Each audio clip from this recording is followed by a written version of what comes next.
Salut tout le monde. Aujourd'hui, on va parler d'un truc super intéressant qui se passe ici, au collège. Et la grande question, c'est éco-délégué. Et si c'était pour vous? Le changement climatique, le plastique partout, les animaux en danger. On entend parler de ça tout le temps. Et franchement, ça peut faire un peu peur. On se sent parfois tout petit face à ces énormes problèmes. Et on se dit, ok, mais moi à mon échelle, qu'est-ce que je peux bien faire?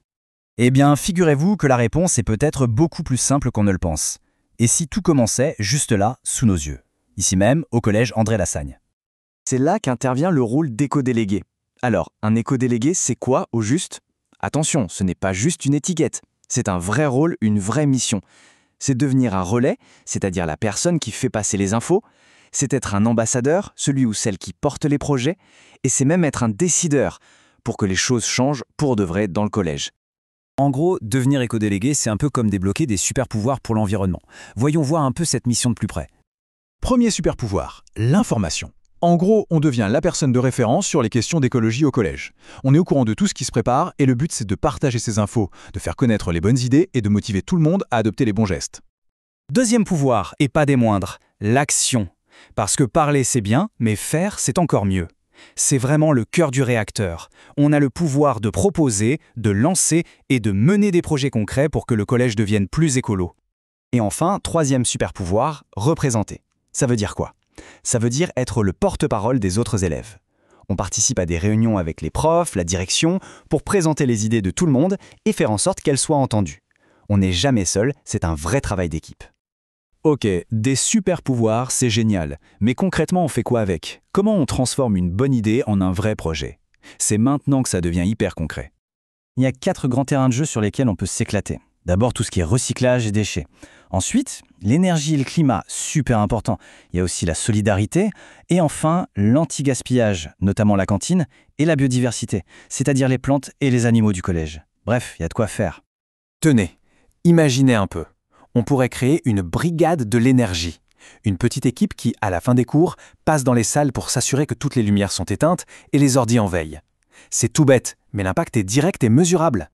Autre idée, à la cantine. On pourrait mener une petite enquête pour voir combien de pain est jeté chaque jour. Et à partir de là, on lance une campagne sympa pour réduire ce gaspillage. C'est un projet qui concerne absolument tout le monde au collège.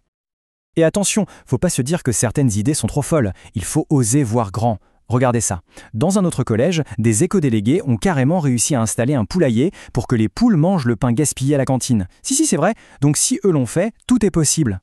D'accord, c'est bien beau pour la planète et pour le collège, mais pour la personne qui s'engage, qu'est-ce qu'on y gagne personnellement? C'est une super bonne question, et la réponse est vraiment intéressante. On pourrait penser que c'est juste un titre à mettre sur son bulletin. Mais en réalité, c'est tellement plus que ça.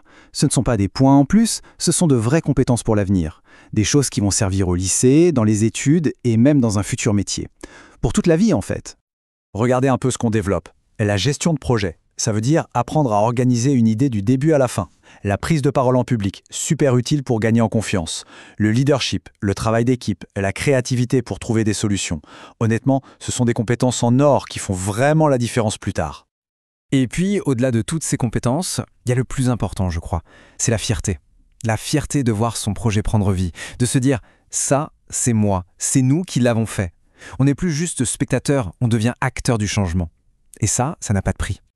Alors, après tout ça, la grande question c'est, qui se sent prêt ou prête à relever ce défi? Si l'idée commence à germer, comment on fait pour se présenter? En fait, c'est assez simple, il y a 3 étapes. 1. Trouver une idée concrète. Pas besoin d'un truc énorme, juste quelque chose que vous avez remarqué dans le collège. 2. Expliquer pourquoi ça vous motive. Qu'est-ce qui vous donne envie de vous lancer? Et 3. Rester réaliste et positif. Mieux vaut un petit projet qui va jusqu'au bout qu'une idée géante qui n'aboutit pas. C'est ça la clé. Voilà, vous savez tout. Être éco-délégué, c'est bien plus qu'un rôle, c'est une aventure. Le collège a besoin d'élèves qui ont des idées, de l'énergie, l'envie de faire bouger les lignes. Alors la toute dernière question, c'est pour vous. Qui est prêt ou prête à laisser son empreinte?